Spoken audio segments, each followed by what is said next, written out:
So now, what is the concept of layers? Why do we have layers in neural networks? So again, let's go back to biology a little bit.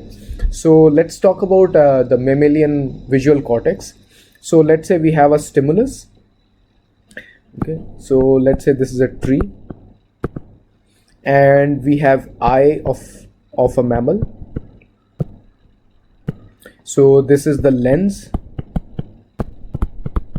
and this lens will focus it on the retina. So what is retina? Retina is a layer of photosensitive cells within our eye, and these sensitive cells acts like the pixel elements, the picture elements on the sensor of a camera, such as a CCD or a CMOS camera, which is where each bucket is computing the light intensity falling in one particular small location, and that is the resolution. That small location defines the resolution of the image that you will get.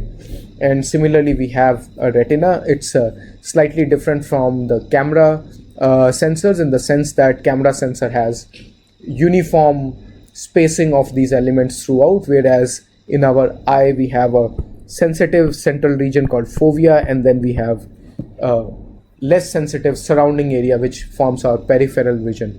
So all our reading has to be in the fovea, whereas we are aware of gross movements around the fovea, but we cannot read outside our fovea. Anyway, so all these cells are basically specialized nerve cells, specialized photoreceptors, and they give their signal to some nerve cell which is called the optic nerve.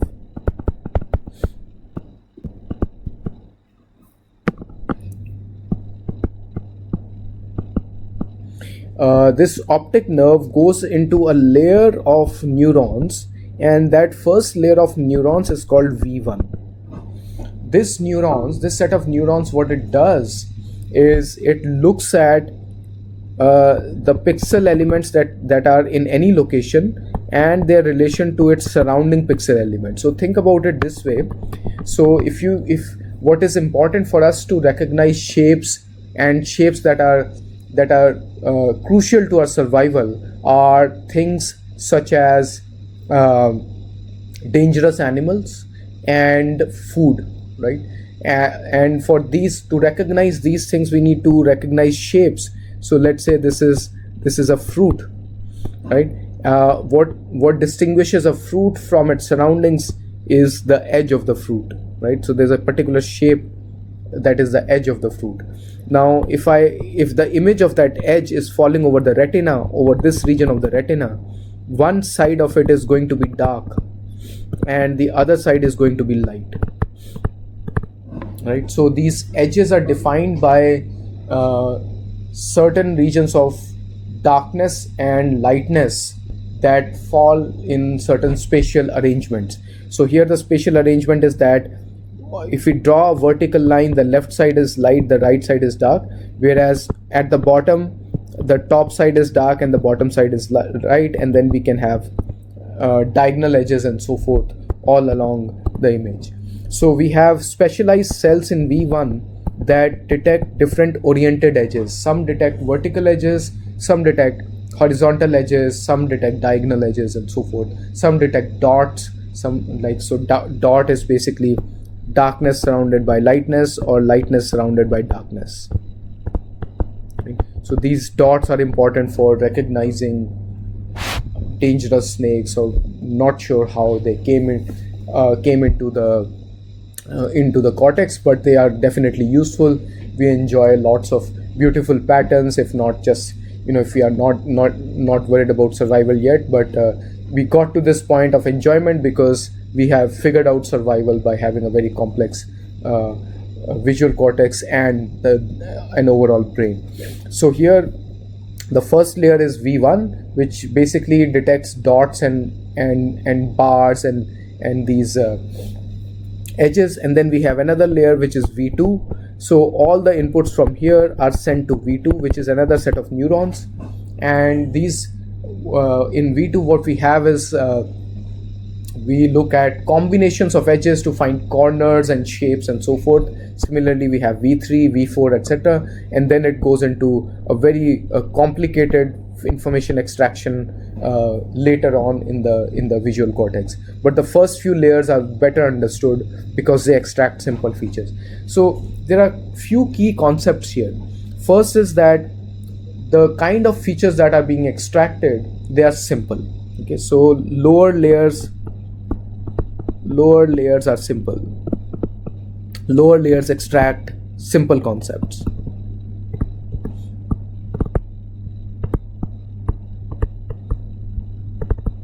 Okay. And then higher layers extract more complex context, and higher layers even do higher level thinking for us. Higher layers or deeper layers, let's say higher or deeper, extract more complex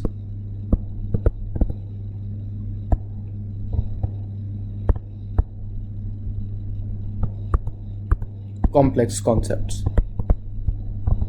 Other things are that the kind of work that is done in the lower layers, that is usually self-repeating. There are different positions on the retina where we want to extract edges, but it's the same type of edge that we extract in different locations.